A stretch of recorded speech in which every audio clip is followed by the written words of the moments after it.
Final score, Kings Lynn 0, Wrexham 2. A very pleasing win for Wrexham, quite frankly. Not least because of what happened before the match. And if you want some information on that, then please go and have a look at our YouTube channel on the live streams, because the live Q&A begins with an explanation of the unpleasantness.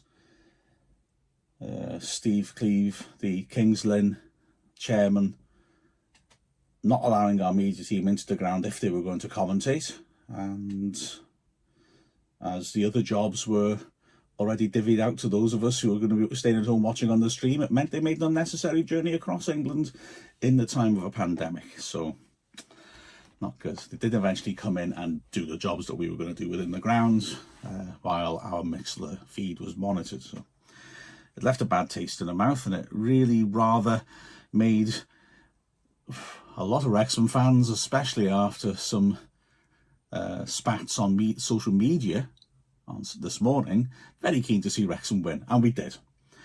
Now, there are some little bits of uncertainty in this report because, as I said, I watched it off Kings Lynn's stream, which was simultaneously the worst stream that we've had this season and the most expensive.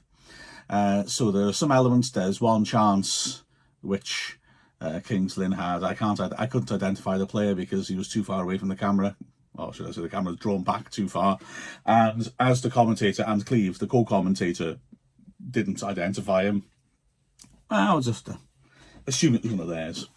Anyway, Wrexham coming into this with a draw and 2 losses in the last 3 league games, needing a win. With a good record against teams down the bottom end of the table. Kings Lynn started at 4 points off the bottom. But there was upheaval, even in the build-up. Rob Lainton couldn't play, so Christian Dibble had to come in as his deputy. And then in a warm-up, Theo Vassell, who, remember, was hurt in the game on Tuesday, broke down, which meant Mark Carrington had to step up off the bench to make his first league start of the season. Also, Jamie Record was brought back into the team, pushing Jordan Davis, into midfield, Record playing as a left wing-back. And the first half was very, very one-sided. Wrexham leading by 2 goals at the break. Should have been more, perhaps, when you look at the balance of play. But it does transpire. There was quite a strong wind, and that explains why Wrexham dominated the first half like they did, and then actually rather struggled in the second. But the first half, and especially the opening 10 minutes, really were attack against defence. As early as the 4th minute, Wrexham went close. It was a long ball forwards from a free kick by Carrington, well taken on the chest by Adi Yusuf. Oh, just remember Kwame Thomas came in as well ahead of Jordan Panticelli. He worked the ball down to Luke Young from 25 yards. He hit a typically strong shot. The keeper was able to get down low to his right and parry it and grab hold of the loose ball. But in the 8th minute, he was beaten. Young sweeping in a ball into the box. Harris attacked it and had a shot blocked. The ball ricocheted out to the left-hand side of the area, and Record, from a tightish angle, about 10 yards out, really made contact with a good strike across the keeper and into the bottom right corner. An excellent finish by Record. His first goal for Wrexham, and Wrexham had a deserved lead. Kings Lynn started to come into a little bit more. They really showed very, very little in the first half. They had a reputation for trying to move the ball around and pass it about. They didn't really show that. When they did have spells of possession in Wrexham's half, it wasn't very threatening. They were just moving it around in front of the defence. Wrexham were working hard off the ball, closing down spaces really well, and Kings Lynn just didn't look like they had the guile to work their way through. The midfield, the centre-back trio with Carrington have to stand in at left side of the centre-back of Vassell looked rock solid. The 26th minute, and it wasn't a huge surprise, Wrexham doubled their lead. Young with a free kick in midfield, as she lifted into the goal mouth. Thomas attacked it.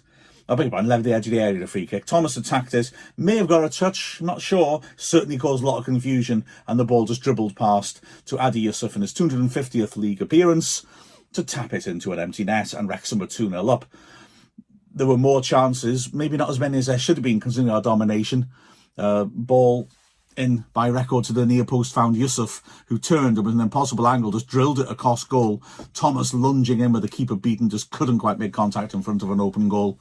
And then the final real events of the first half could have been a turning point one way or the other. 4 minutes left of the half.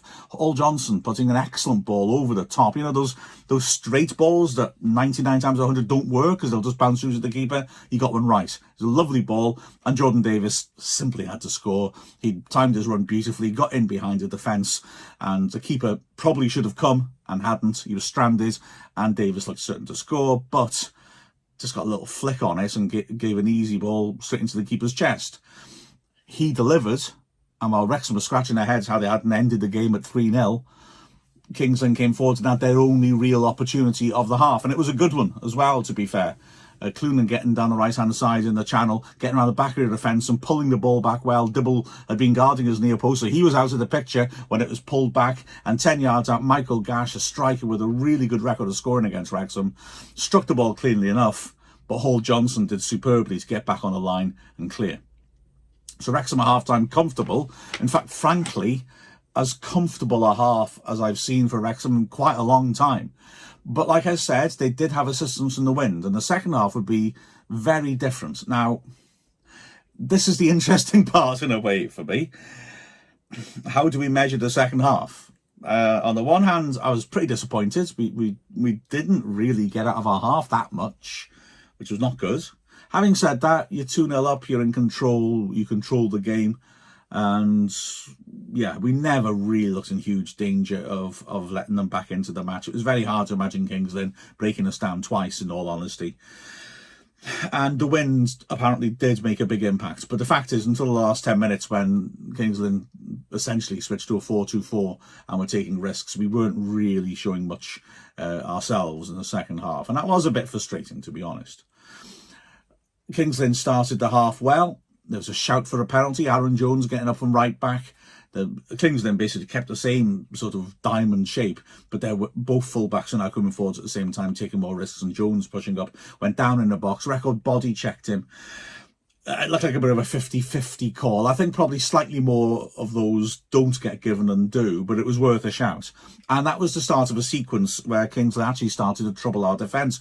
Not saying that they made really good chances, but within a minute of that, a corner on the left-hand side by King had been played to the near post. Richards won his header, but flicked it wide of the near post, fairly comfortably wide. And again, another opportunity, another minute after that, Jarvis swinging in a deep cross, and Southwell, a half-time substitute, 15 yards out, getting to it first again, his header way off target. None of those moments really were threatening, but they did indicate a changing of the tide. Kings Lynn were actually getting the ball into the box. We're actually getting to the ball first in the box. And that would continue constantly. Wrexham struggling to get to second balls throughout the half. Kings Lynn having a lot of possession.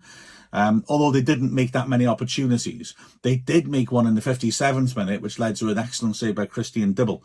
It was a long ball hit forwards.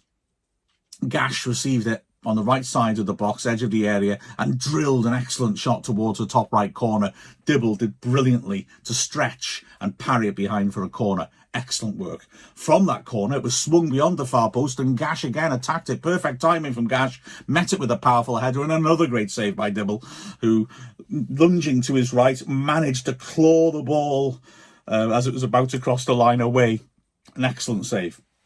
Gash also had a chance from a free kick, given possibly harshly against James Horsfield right on the edge of the box in the D. It was tapped to Gash. He struck it with power from 28 yards out, but Carrington was the runner off the wall and he made a good block. Wrexham made the change. Jordan Ponticelli coming on to replace Adi Yusuf. Ponticelli did pretty well, actually, holding the ball up and knocking the ball forwards on occasion to try and release Kwame Thomas and release the pressure. But Kings Lynn continues to press on, and Dibble did well once more. This is the one where I can't identify exactly who did this. But basically, Wrexham were down to 10 men because Reece Hall Johnson had been hurt. The ball was played up to the edge of the area and a shot came in. Dibble was moving to his left, but the shot actually was more central than he realised, and a good, strong right hand managed to knock the ball away. A decent piece of keeping that again. Dibble with 3 good saves. Wrexham had to replace Hall Johnson as well. Rutherford came on, and Wrexham switched to a 4-4-2 as they did on Tuesday. No, at Chesterfield, beg your pardon. Rutherford going on to the right of the midfield, Davis on the left, and Horsfield tucking in as a centre. No, you know what? Don't listen to me. Carrington took in as a centre-back, Horsfield shifting to right-back, and we weren't really troubled again until the last seconds of the game. That change happened with 20 minutes left. In fact, in the last 10 minutes, as I alluded to earlier, Wrexham actually started to make some problems for Kings Lynn on the breakaway. Firstly, a tremendous pass by Carrington found Record on the left flank in an advanced position. Lovely first touch by Record as well, and he drilled the ball into the goal mouth. Ponticelli lunged at it, just inches short of making contact in front of goal. Unlucky. Still can't buy a goal. And then with 5 minutes left, there was a nice piece of work by Ponticelli. The ball driven up to him. He held it up nicely, spread it cleverly to Rutherford in space. Rutherford ran at his man, stood in the cross. It was cleared only as far as Jordan Davis, who from the edge of the box, very central, hit an on-target shot, but it hit Kwame Thomas and bounced away to safety. There was that last chance for Kings Lynn, and much too late to make a difference to the result, but they could have punctured Wrexham's clean sheet. The goalkeeper taking the free kick on the halfway line, lifting it into the box, and it was picked up on the right-hand side by Mitchell and the other substitutes, who from a tight angle on the right managed to dig out a decent effort that beat Dibble, but a defender was able to get there and hack it away, and Wrexham had to win and a clean sheet. That was a very pleasing performance. Dibble did very well in the second half of those 3 saves, just to make sure that Wrexham kept Kings Lynn at arm's length. The 3 centre-backs were good. Kelleher won a lot in the air. Horsfield again defended well. Carrington, well, I mean, he's not played for a while, thrown into the side in an emergency like that, and not in his favoured position. Well, that was a fine job that he did. He deserves credit for it. Record did well in his return to the team as well, did some good defensive stuff, got forward, scored a goal as well, of course. And on the right, Hall Johnson didn't have the thrust that he has had in some recent matches, but was solid enough defensively. Midfield, Young looked a bit more like his usual self. He's had a couple of patchy games lately, but he's done a lot of good things. But yeah, he was, again, an excellent work rate. Harris alongside him did really well, won a lot of tackles, got some decent passes forwards, regulated play quite well in the first half and was impressive. Jordan Davis got, in the first half, when you could really show his qualities, you can see his lovely touch, and he got into some nice positions. One of course, as I said, he squandered. He was quieter in the second half. I'm just not sure. I really like Jordan Davis, and he's got to be in our first 11 as far as I'm concerned. The way he played at left wing back, though, makes me think that is his position. But then Record did well too, and it's a tricky situation that for Keats to try and handle. Davis showed some quality in midfield, but I'm not sure if it's quite his position yet. Anyway, he did fine. He did fine.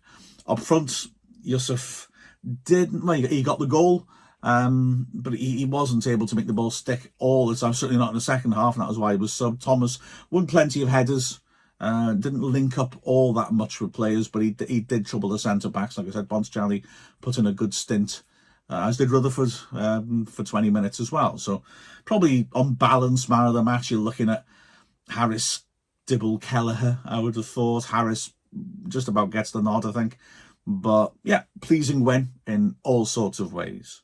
With a final score of Kings Lynn, not Kings Mills, Kings Lynn 0, Wrexham 2.